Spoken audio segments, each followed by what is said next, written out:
Vamos al libro de Esdras, capítulo 6. En el libro de Esdras estamos en el tiempo de la vuelta de honor, ¿no? Toda la nación Israel está haciendo de como Usain Bolt, ¿no? Han vencido. Fue un relevo. Dios, el corredor más importante. Pero Él permite que toda la nación participa en la vuelta de honor. Entonces estamos en el gozo de la restauración. Porque durante 70 años su sentido ha sido lo de Salmo 137.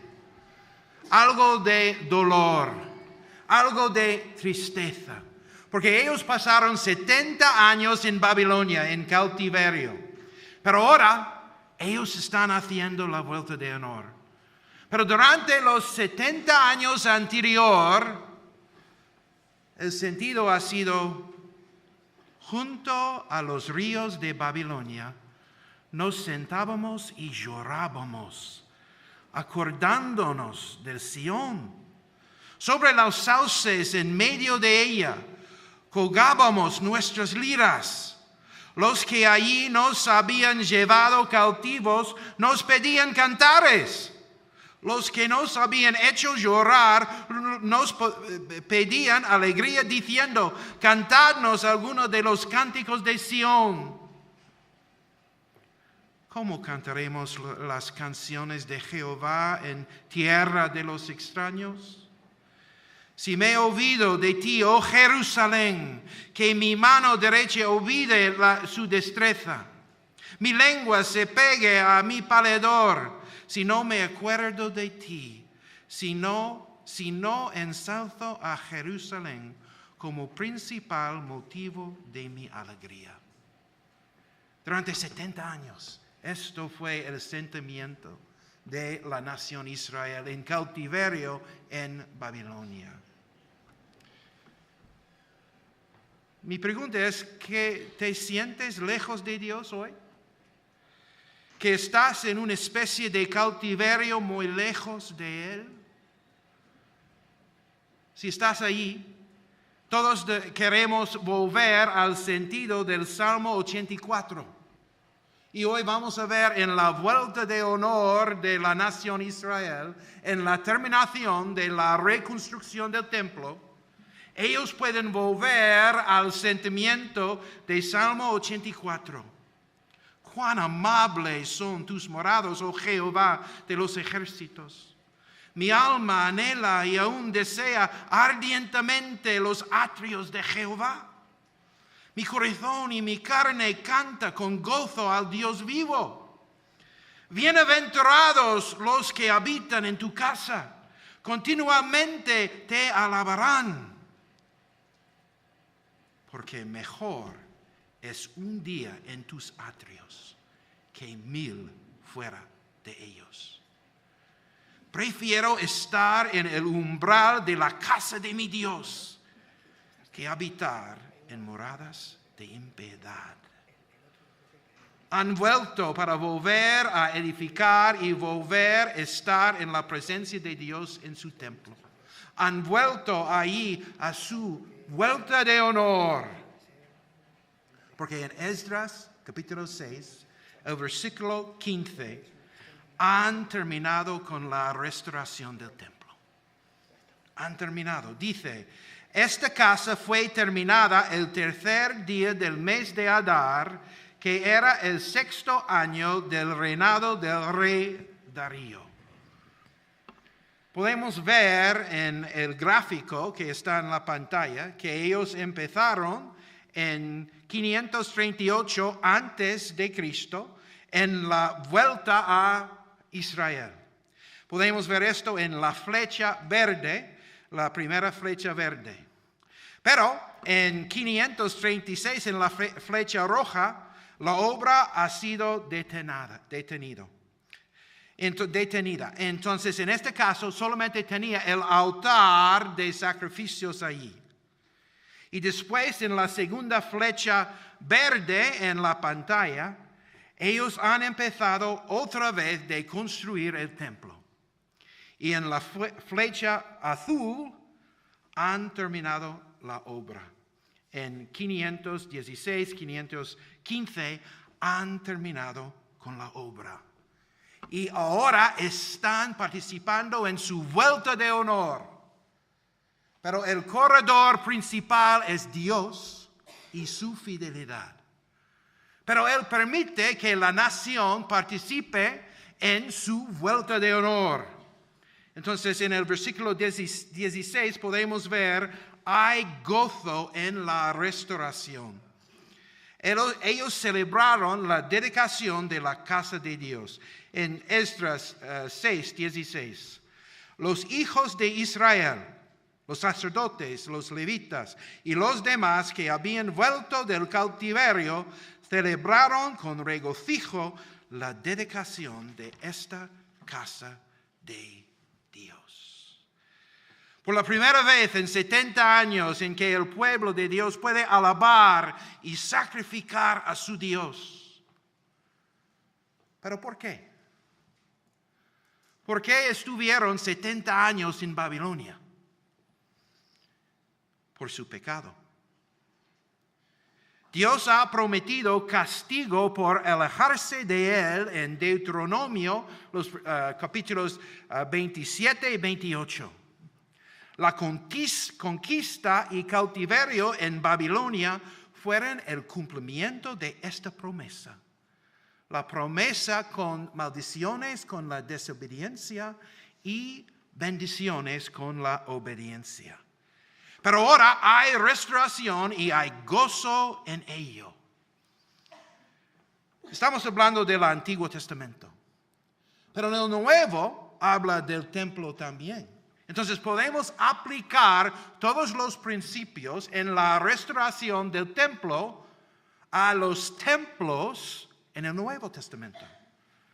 Primeramente, en el Nuevo Testamento, en 1 Corintios 3, 16, habla de el cuerpo de Cristo es el templo. Dice, ¿no sabéis que sois templo de Dios y que el Espíritu de Dios mora en vosotros? Está hablando del cuerpo de Cristo en este contexto. Está hablando de el hecho que Dios está presente ahora mismo con nosotros en una manera muy especial. La unión de los miembros de su cuerpo es algo especial en que Dios está morando dentro de nosotros. Y debemos cuidar el templo, el cuerpo de Dios, de una manera muy especial. De la misma manera que ellos cuidaban el templo en Jerusalén. Pero hay otro templo en el Nuevo Testamento, también en 1 Corintios, en el versículo 6. Y esto es el cuerpo físico. Es el templo de Dios. Dice que, ¿o ignoráis que vuestro cuerpo es el templo del Espíritu Santo, el cual está en vosotros, el cual tenéis de Dios y que no sois vuestros? Está hablando de nuestros cuerpos. Si somos creyentes en Jesucristo, el Espíritu Santo mora dentro de nosotros. Y debemos cuidar nuestros cuerpos, nuestras relaciones con el Espíritu Santo, con el mismo cuidado que los israelitas cuidaban el templo en Jerusalén. Hay dos templos en el Nuevo Testamento. El cuerpo de Cristo y nuestros cuerpos físicos. Y vamos a aplicar esto a lo largo de la predicación. Pero vamos a ver en el versículo 17 de Esdras capítulo 6 que la base de la restauración es el perdón de pecados. Y ellos ofrecieron sacrificio por los pecados de todo Israel.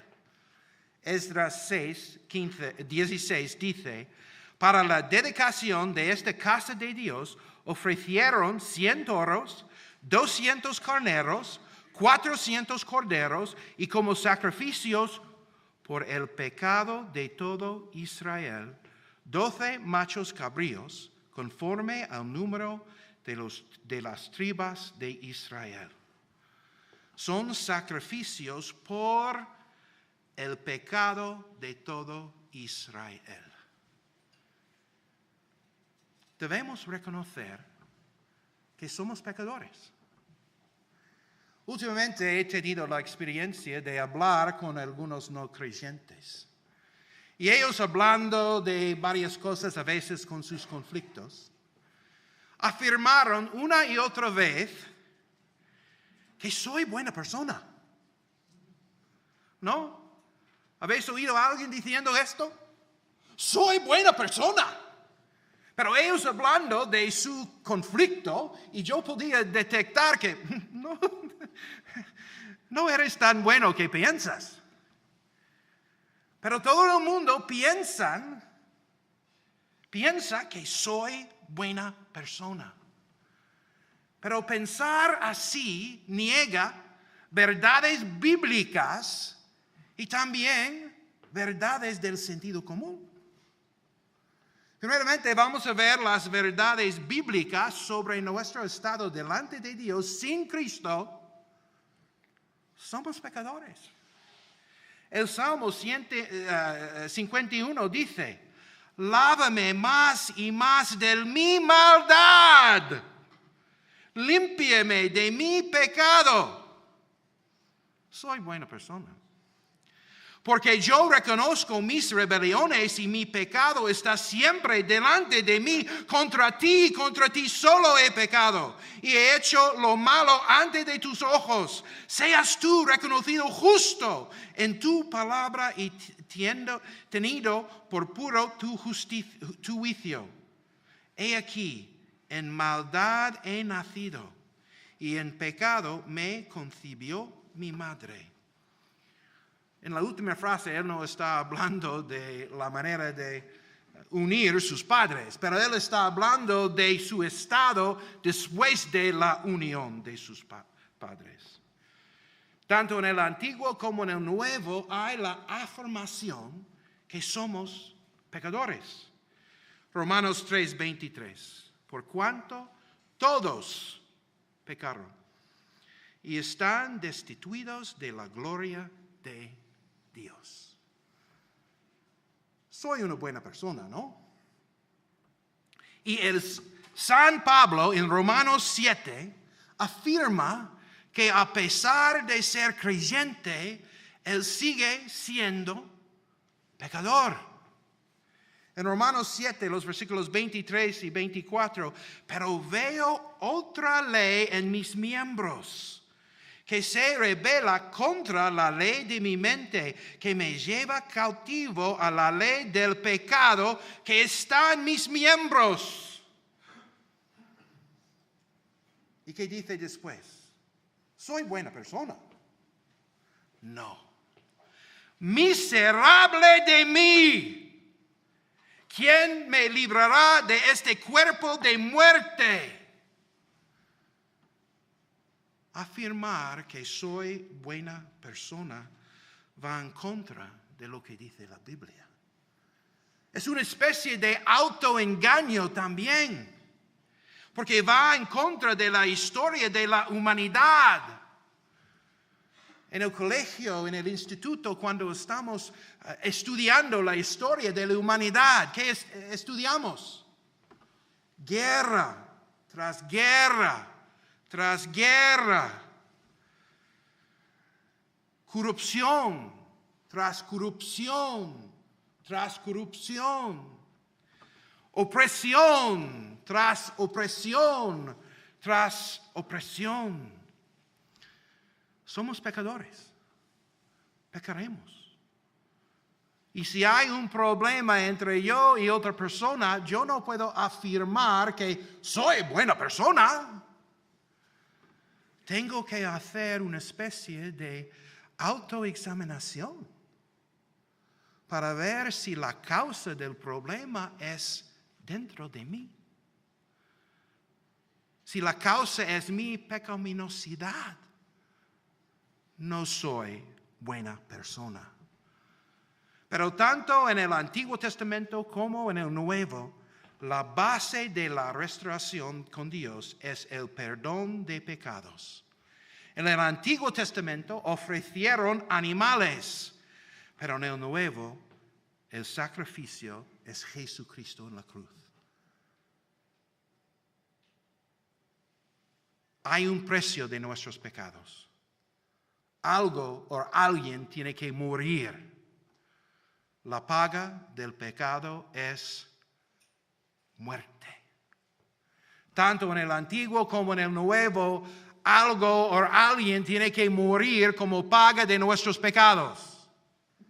En el Antiguo, corderos, machos cabríos, toros, etc., tenían que morir por el precio de los pecados. Pero en el Nuevo, la muerte de Cristo es suficiente para pagar por los pecados de todo el mundo. Entonces, esto es el problema y esto es la solución de la restauración. Y si alguien está aquí y no está seguro que tus pecados han sido pagados por la muerte de Cristo, simplemente tienes que llamar a Él. Perdóname, Señor, por medio de la muerte de Jesucristo y su resurrección. Y yo quiero vivir mi vida por ti.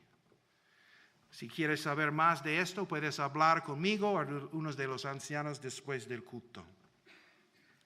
Pero después de establecer nuestra salvación, que tenemos un lugar seguro en el cielo, para mantener la restauración, tienes que seguir las Escrituras. Vamos a ver esto en Esdras 6:18. Allí establecieron los oficios de los sacerdotes conforme a lo escrito en el libro de Moisés. Dice en Esdras 6:18. Luego establecieron a los sacerdotes en sus funciones y a los levitas en sus divisiones para el servicio de Dios que está en Jerusalén, conforme a lo escrito en el libro de Moisés. En Levítico capítulo 8, el libro de Números capítulo 3 y 8. Hay indicaciones sobre la organización de los sacerdotes. Y ellos querían volver a lo que dice la Biblia. Los líderes eran piadosas, quienes conocen y siguen las Escrituras. Y hoy en día debemos seguir con los mandatos tanto del Antiguo Testamento como el Nuevo. No estamos bajo la ley de Moisés como ellos. Pero debemos seguir los mandatos del nuevo pacto con Jesucristo. Debemos recordar que alejarnos de Dios no pasa de golpe generalmente, sino es el resultado de una serie de pequeños pasos en los que pasamos por alto lo que dicen las Escrituras. Por eso debemos seguir las Escrituras para mantener la restauración. ¿Has memorizado los versículos que te corresponden? ¿Has memorizado los versículos de la Biblia que te corresponden? Por ejemplo, en Romanos 12 hay muchos versículos sobre la manera en que debemos vivir la vida cristiana. ¿Has memorizado versículos de Romanos 12? Hombres, ¿has memorizado los versículos bíblicos que hablan de tu responsabilidad como hombre, como marido, como padre? Mujeres, ¿has memorizado los versículos que hablan de las responsabilidades de las mujeres delante de Dios? Hijos, jóvenes, ¿has memorizado los versículos que os corresponden? Empleados, ¿cómo debemos hacer el trabajo según la Biblia? Jefes, ¿cómo debemos llevar a cabo nuestra responsabilidad bíblicamente? ¿Has memorizado versículos sobre la evangelización? ¿Sobre las relaciones dentro del cuerpo de Cristo? ¿Sobre nuestra relación con el mundo? Todos tenéis el boletín, ¿no? ¿Habéis visto la parte trasera de esto? ¿Qué dice? 7 versículos bíblicos para comenzar el año nuevo. Si quieres empezar en memorizar versículos que te corresponden, hay 7 versículos ahí, como el inicio de memorizar los versículos que nos corresponden. Pero si queremos mantener la restauración con Dios, debemos ver lo que dice la Biblia sobre nuestras responsabilidades. Debemos memorizar los versículos porque en el momento ellos pueden venir a nuestra mente y aplicarnos día a día en nuestro andar con Dios. Entonces yo creo que para mantener la restauración tenemos que seguir las Escrituras. No simplemente oír las Escrituras los domingos, pero memorizar, meditar y aplicar los versículos bíblicos en nuestras vidas. En el versículo 19 podemos ver que hay una celebración de la restauración en una cena ordenada por el Señor. Ellos celebraron la Pascua en Esdras 6:19. Los que habían regresado del cautiverio celebraron la Pascua el 14 del mes primero. Esto es aproximadamente en el marzo y abril. Han terminado con la construcción del templo el mes 12, y el mes siguiente celebraron la Pascua por la primera vez en 70 años. La Pascua es la celebración de la liberación de Israel de Egipto por medio del sacrificio del Cordero. Cristo cambió la Pascua en la liberación del creyente del castigo por pecado por medio de su sacrificio como Cordero de Dios. Hace 43 años asistí a una reunión de GBU en el que el predicador nos enseñó que Jesucristo fue el cumplimiento de todos los sacrificios del Antiguo Testamento. Así como el sacerdote en el Antiguo Testamento tenía que sacrificar un cordero para perdonar los pecados del pueblo, Jesús se sacrificó a sí mismo para perdonar los pecados del mundo. En aquel momento me di cuenta del significado de una frase que había repetido centenares de veces en la misa. Cordero de Dios, que quita el pecado del mundo, ten misericordia de mí. Es una cita bíblica. Pero yo repetía esta frase centenares de veces sin entender su significado. Pero en este momento me di cuenta de tu significado.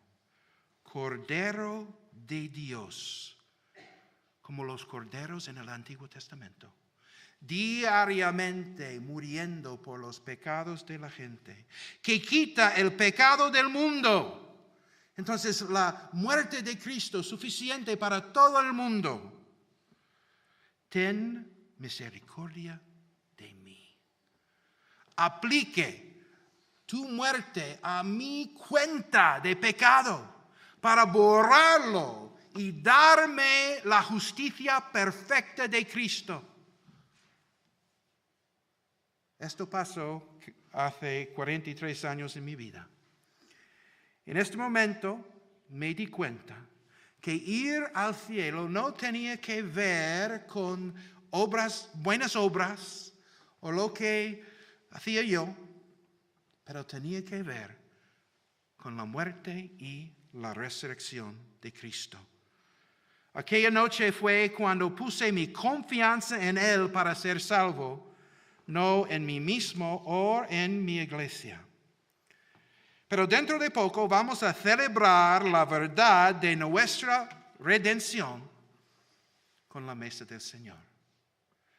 Vamos a ver que Él, como Cordero de Dios, murió por nuestros pecados y resucitó para afirmar que Dios estaba satisfecho con su sacrificio. Seguimos con los versículos 20 y 21. Debemos ver que la santidad es la expectativa de los restaurados. En el versículo 20 vamos a ver que los sacerdotes y los levitas se purificaron y sacrificaron por todos los que han vuelto. Dice Esdras 6:20, puesto que los sacerdotes y los levitas se habían purificado a una, todos estaban purificados, entonces sacrificaron la víctima de la Pascua por todos los que habían regresado de cautiverio, por sus hermanos, los sacerdotes, y por sí mismos. En el Antiguo Testamento tenían que hacer algunos baños rituales para purificarse, pero en el Nuevo solamente debemos confesar nuestros pecados a Él. Dice en 1 de Juan 1:9, si confesamos nuestros pecados, Él es fiel y justo para perdonar nuestros pecados y limpiarnos de toda maldad. Esto es la manera de mantener nuestra relación con Dios. Pero debemos reconocer que hay una diferencia entre el perdón judicial y el perdón familiar. El perdón judicial tiene que ver con nuestra cuenta delante de Dios. Por medio de la muerte de Cristo, todos nuestros pecados están perdonados. Los del pasado, del presente, del futuro. Todo pagado. Tenemos nuestro puesto en el cielo seguramente por medio de la muerte de Jesucristo. Y somos hijos adoptados de Dios por medio de este tipo de perdón, el perdón judicial de Dios. Pero ahora, siendo hijos adoptados de Dios, queremos mantener una buena relación con Él. Y para mantener la buena relación con Él, debemos confesar nuestros pecados. No tiene nada que ver con el perdón judicial. Estamos perdonados para siempre en el perdón judicial. Pero en el perdón familiar debemos hacerlo por lo menos cada día. Yo tengo que hacerlo cada hora, cada minuto. El perdón judicial garantiza nuestro puesto en el cielo. Somos seguros.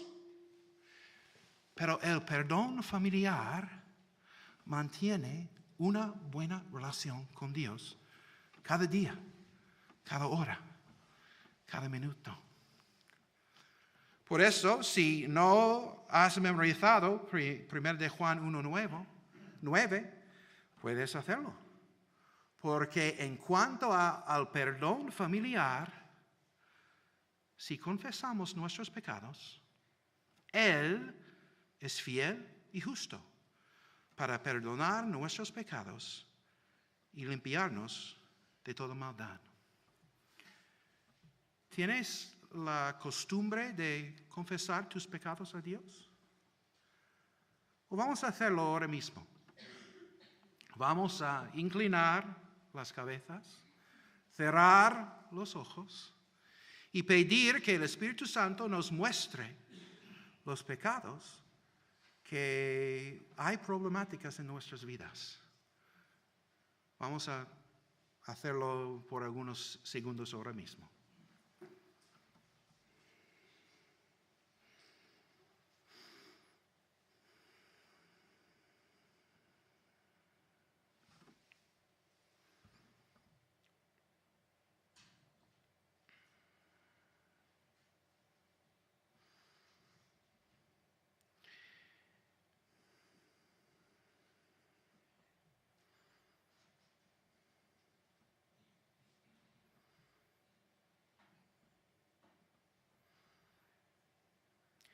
Gracias, Señor, que podemos confiar en tu promesa si confesamos nuestros pecados, que tú eres fiel y justo para perdonar nuestros pecados y limpiarnos de toda maldad.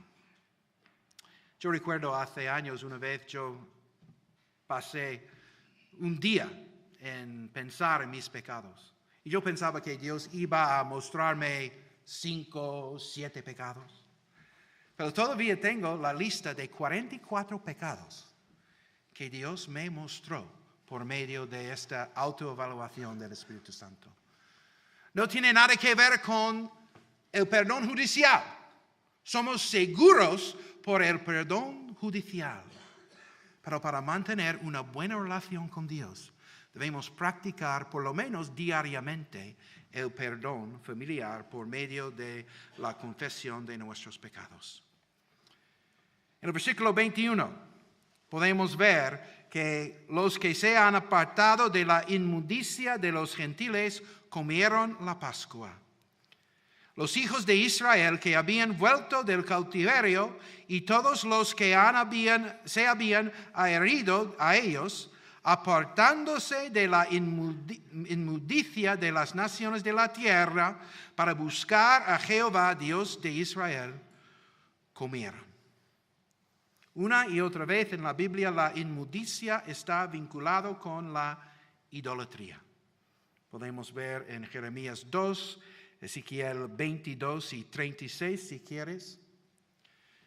Y debemos preguntarnos cuáles son las prácticas de las naciones hoy en día de las que debemos apartarnos. Tengo mi lista de las cosas que no puedo hacer para mantener una buena relación con Dios. Pero no puedo imponer mi lista a ti o llego a ser legalista. Pero tú tienes que tener tu lista. Tú tienes que ver las cosas que impiden tu relación con Dios. Tú tienes que intentar confesar, arrepentirte de ellos y ir adelante con Él. En nuestra época de las cosas electrónicas, el Internet, el Facebook, el Instagram, lo que sea, hay muchos peligros ahí. Y cada uno de nosotros debemos tener filtros en nuestras mentes, a veces en nuestros aparatos, para evitar los pecados que nos llevan estos aparatos. Pero no voy a poner los míos a vosotros. No quiero ser legalista. Pero yo tengo que ser legalista con mí mismo. Yo quiero experimentar la restauración de mi relación con Dios. Y yo quiero evitar cualquier cosa que impida mi relación con Dios. Yo quiero ser como los israelitas. Y yo quiero apartarme de la inmundicia de los gentiles. Y yo quiero comer una especie de Pascua. Y después podemos ver que podemos gozarnos en los milagros de Dios para restaurarnos. Y ellos celebraron con gozo en el versículo 22 que Dios les dio alegría y había cambiado el corazón del rey de Siria. Esdras 6:22, celebraron con regocijo durante 7 días las fiestas de los panes sin levadura, porque Jehová les había dado alegría y había predispuesto hacia ellos el corazón del rey de Asiria, para fortalecer sus manos en la obra de la casa de Dios, el Dios de Israel. Vale. Habla del rey de Asiria, pero esto está hablando del inicio del proceso. El inicio del cautiverio fue con el rey de Asiria. Ahora mismo estamos en la época del rey de Persia. Pero podemos ver que ellos han visto Dios obrando por medio de reyes paganos para cumplir con sus propósitos. podemos repasar que han terminado con la restauración del templo. Hay gozo en la restauración. La base de la restauración es el perdón de pecados. Para mantener la restauración tenemos que seguir las Escrituras. Celebramos la restauración en una cena ordenada por el Señor. La santidad es la expectativa de los restaurados. Gocémonos en los milagros de Dios para restaurarnos. Debemos aplicar hoy en día los principios de la restauración del templo al templo que es el cuerpo de Cristo, que dice en 1 Corintios 3, el cuerpo físico que es el templo en 1 Corintios 6:19. Porque queremos experimentar el sentido del Salmo 126, que dice: cuando Jehová restauró la cautividad de Sión, nos parecía que soñábamos. Entonces nuestra boca se llenó de risa y nuestra lengua de cantos de alegría. Entonces decían entre las naciones: grandes cosas ha hecho Jehová con estos. Grandes cosas ha hecho Jehová con nosotros. Estamos alegres. Restáuranos, oh Jehová, de la cautividad como los arroyos en el Negev. Los que siembran con lágrimas, con regocijo segarán. El que va llorando, llevando la bolsa de semilla, volverá con regocijo, trayendo sus gavillas. Gracias, Señor, por la restauración que han hecho los israelitas en el libro de Esdras. Y gracias por la restauración contigo que podemos experimentar por nuestra relación con tu Hijo Jesucristo. Te pedimos tu ayuda en aplicar lo que hemos visto hoy en día. Y te pido en el nombre de Jesús. Amén.